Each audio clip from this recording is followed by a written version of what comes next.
Good morning. ప్రభువైన యేసుక్రీస్తు వారి పరిశుద్ధ నామములో అందరికీ శుభాలు. ఈరోజు మన అనుదిన ఆత్మీయ ఆహారంగా మత్తయి సువార్త 12వ అధ్యాయం 20వ వచనాన్ని ధ్యానించుకుందాం. విజయముందుటకు న్యాయ విధిని ప్రబలము చేయు వరకు ఈయన నలిగిన రెల్లును విరువడు, మకమకలాడుచున్న అవిసె నారను ఆర్పడు. యేసుక్రీస్తు ప్రభు గురించి చెప్తున్న మాటలు ఇవి. యేసు ప్రభు ఎటువంటి హృదయం కలిగిన వ్యక్తి అంటే, నలిగిన రెల్లును విరువడు, మకమకలాడుచున్న అవిసె నారను ఆర్పడు అనే మాట. నలిగిన రెల్లంటే ఏంటి? మకమకలాడుచున్న అవిసె నారంటే ఏంటి? మనకి నలిగిన రెల్లంటే ఏంటో తెలుసుకోవాలి. నలిగిన రెల్లంటే ముందు రెల్లంటే ఏంటి? రెల్లుగడ్డి మనకు తెలుసు. రెల్లుగడ్డి పేదలు ఇల్లు కట్టుకోవడానికి ఉపయోగించుకుంటారు. మనకి తాటాకులతో ఇల్లు కట్టుకోవడం మనకు తెలుసు. అలా కాకుండా గోదావరి గట్టు లేక ఎనీ రివర్స్ ప్రక్కన గడ్డి మొలుస్తుంది. అందులో పొడుగున్న రెల్లుగడ్డిని వారు కట్ చేసుకుని ఇంటి మీద వేసుకుంటారు. అదే రెల్లుగడ్డితో చిన్న చిన్న తట్లు బుట్టలు అల్లుకుంటారు. కానీ ఆ రెల్లుగడ్డి కనుక నలిగిపోతే, ఆ రెల్లుగడ్డి కనుక తడిసిపోయి సరిగ్గా నలిగిపోయినట్టయితే అది దేనికి పనికిరాదు. ఇంకా ఇల్లు రెల్లుతో ఆ రెల్లుగడ్డితో ఇల్లు కట్టుకోవడానికి కూడా అది ఉపయోగపడదు. ఆ రెల్లుగడ్డి అది స్ట్రైట్గా ఉంటేనే అది ఉపయోగపడుతుంది. ఇక్కడ ఆ రెల్లుగడ్డి నలిగిపోతే ఎందుకు పనికిరాదు కదా. కొంతమంది జీవితాలు అల్పమైన జీవితాలు, నలిగిపోయిన జీవితాలు, ఎందుకు పనికిరాని జీవితాల్ని ఇంక ఇది ఎందుకు పనికిరాదులే అని నలిగిన రెల్లును విరువడు, దాన్ని విరిచేసి ఇది వేస్ట్ అని ఆయన పాడేయాడు. రెండవది, మకమకలాడుచున్న అవిసె నారను ఆర్పడు. అంటే మనకి కొవ్వొత్తుంది లేక ఏదన్నా దీపం ఉంది, అదంతా కరిగిపోయిన తర్వాత లాస్ట్లో చిన్న నిప్పు కొద్దిసేపు వెలిగి ఆరిపోద్ది. అది ఇంకా చిన్నది ఉన్నప్పుడు మనమే ఊదేస్తాం ఆరిపోయేలాగా.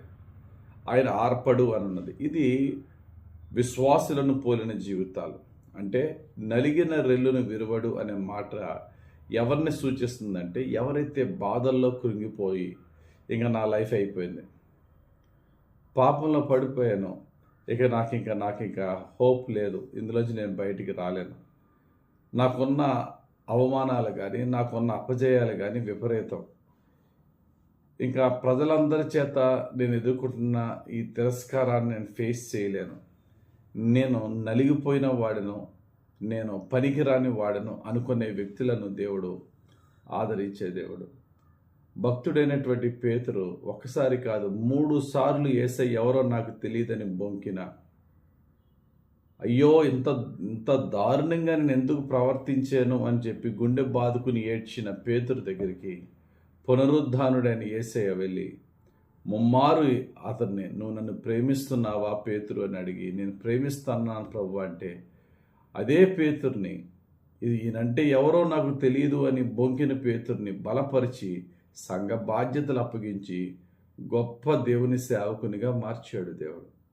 ఇతడు 3 సార్లు నన్ను ఎరుగునని అబద్ధం ఆడిన బొంకిన వ్యక్తి నాకెందుకు అని చెప్పి యేసయ్య అతన్ని తృణీకరించలేదు, అతడు చేసిన తప్పుని ఎత్తి చూపించలేదు, అతన్ని డిస్క్వాలిఫై చేయలేదు, నువ్వు నాకు శిష్యుడిగా ఉండడానికి పనికిరావని. అతన్ని బలపరిచాడు, అతనికి బాధ్యతలు ఇచ్చాడు, బలమైన సేవకునిగా వాడుకున్నాడు. అలాగే అవిసె నారను ఆర్పడు. మనలో చక్కటి దీపము కొవ్వొత్తు లేక లైట్లా వెలిగిపోతున్నంత విశ్వాసం లేకపోవచ్చు.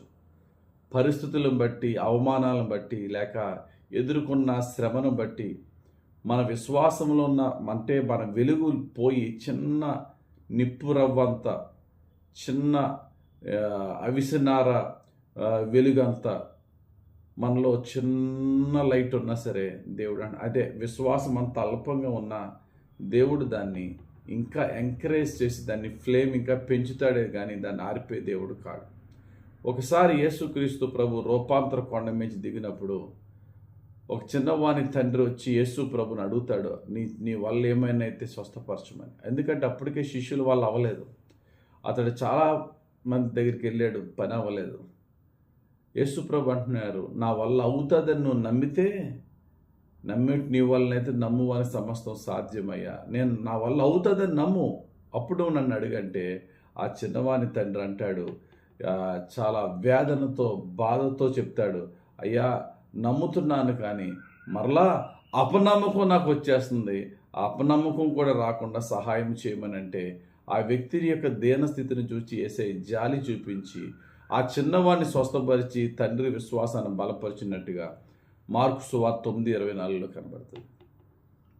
3 సార్లు బొంకిన పేతుర్ని కానీ, విశ్వాసంలో దిగజారిపోయిన చిన్నవాని తండ్రిని కానీ, మీరు పనికిరారు, నా పరిచర్యకి పనికిరావయ్యా నువ్వు పేతురని పేతురు అనలేదు. నా మీద నీకు నమ్మకం లేనప్పుడు నీ బిడ్డ నేనెందుకు స్వస్థపరచాలని ఆ బిడ్డను తృణీకరించలేదు దేవుడు. ఆ వ్యక్తిని కూడా వారిని ఓదార్చాడు, ధైర్యపరిచాడు, బలపరిచాడు, విశ్వాసంలో స్థిరపరిచి దేవుని సేవకులుగా వాడుకున్నాడు. ఈరోజు దేవుడు నీతో నాతో చెప్తున్న మాట ఏంటంటే, మనకున్న కష్టాల నిమిత్తమే కానీ, మనం చేసిన పాపములను బట్టే కానీ, మనం ఎదుర్కొన్న ఇబ్బందులను బట్టే కానీ విశ్వాసంలో దిగజారిపోయిన స్థితిలో ఉంటే దేవుడు నిన్ను విడిచిపెట్టే దేవుడు కాదు, మరలా ఆదరించే దేవుడు, మరలా నిన్ను బలపరిచే దేవుడు. నీ ఊహకు మించిన గొప్ప కార్యాలతో నిన్ను బలపరిచి, నీ ఊహకు మించిన విధంగా దేవుని సాక్షిగా వాడుకునే దేవుడు. మరలా ఆయన దగ్గరికి రా. పడిపోయిన నీ జీవితాన్ని మరలా పైకి లేపుతాడు, విరిగిన నీ జీవితాన్ని మరలా కడతాడు. ఎందుకు పనికి రావు అని ప్రజలను తృణీకరించిన నీ జీవితాన్ని మూలకు తలరాయిగా చేస్తాడు. మన దేవుని యొక్క హృదయం అటువంటిది. మన దేవుడు, ఆ God is a God who restores the people. పైకి లేపి హెచ్చించే దేవుడు మన దేవుడు. దేవుడి వాక్యం దీవించి మన జీవితంలో మనల్ని ఇంకా ఆయన నమ్మకమైన సాక్షులుగా తీర్చిదిద్ది దీవించునుగాక. ఆమేన్. పరిశుద్ధుడా, ప్రేమ కలిగిన తండ్రి, ఇచ్చిన ఈ వాక్యం బట్టి వందనాలు. ఎవరైతే విశ్వాసంలో, వారి ఆత్మీయ జీవితంలో, వారి ప్రార్థనా జీవితంలో దిగజారిన స్థితిలో ఉన్నారో, వారు ఒక్కసారి నీ వైపు చూచి నీ ద్వారా బలం పొంది, అయ్యా పోగొట్టుకున్న వెలుగును, పోగొట్టుకున్న విశ్వాస రక్షణను మరలా నీ కృపలో పొందుకొని, నీ ఆత్మలో బహుగా బలం పొంది, ఇంకా హెచ్చుగా నీ సేవలో నీ సాక్షిగా వాడబడే భాగ్యం దయచేయమని యేసే పుణ్యనామంలో ప్రార్థించి వేడుకొనిచున్నాం తండ్రి. ఆమేన్.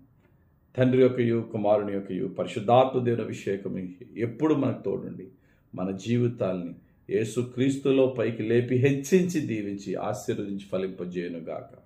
ఆమేన్. God bless you.